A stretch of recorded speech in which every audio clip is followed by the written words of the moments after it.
Bringing you some news today from the world today. Something tragic that happened in the early hours in the morning, Juad. An earthquake measuring 7.2 magnitude hit off Taiwan's eastern coast and was felt in the capital Taipei as well as in southern Japan, eastern China and the Philippines. Now at least 9 people are confirmed dead and another 882 rather have been injured.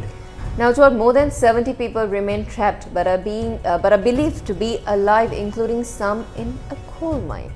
Yeah, now 50 people on the minibuses are missing after phone networks went down. Today's earthquake was the strongest in 25 years. On September 21st, 1999, Taiwan was devastated by an earthquake of magnitude 7.7 with about 2,400 people killed and 10,000 injured.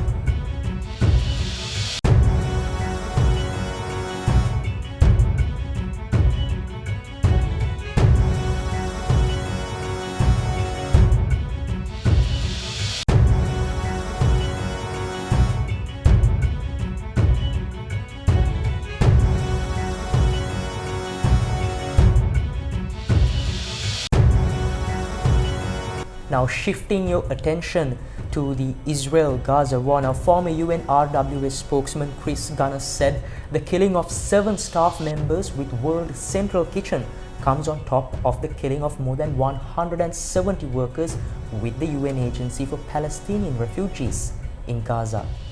Here's a look at an excerpt of the speech. And to be clear about what happened with the World Central Kitchen staff, this was a deliberate, calculated, premeditated massacre of innocent humanitarian workers. The Israeli army had been told of the exact route. In fact, they helped establish the exact route that these workers were driving along. The convoy itself had been coordinated with the Israeli army. They knew the exact GPS coordinates, inch by inch, of the route that these workers were traveling along. And what we saw is not 1, not 2, but 3 deliberate attacks, or so it appears. And I hope that these attacks are investigated and that there is a full and transparent investigation, not by the IDF, not by the Israeli army, because for years we've seen attacks on humanitarian workers in Gaza, not just UNRWA UN workers, but others, and we've never seen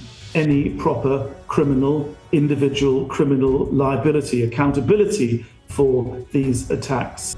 Now, Juad, shifting our attention into a topic that has been very trending with this generation, with the generation before, and it is artificial intelligence. Now, with generations to come and what we've experienced in the past, artificial intelligence is something that keeps revolving.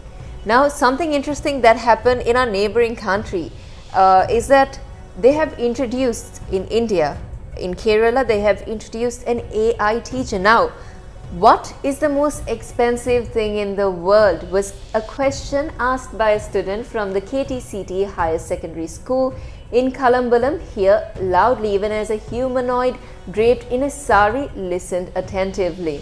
Yes, now a necklace on the humanoid changed color from green to orange and it shook its head before giving out the answer with informative details as other children curiously listened. Now this silk sari draped humanoid is Iris, the first AI teacher unveiled in Kerala. No time with examples and references. Now, Juad, Iris works on the generative AI principle with a capacity to convert voice into text and also text into voice. Now, it can handle 3 languages and even shake hands with the students on request. It can also tell stories to the children as well.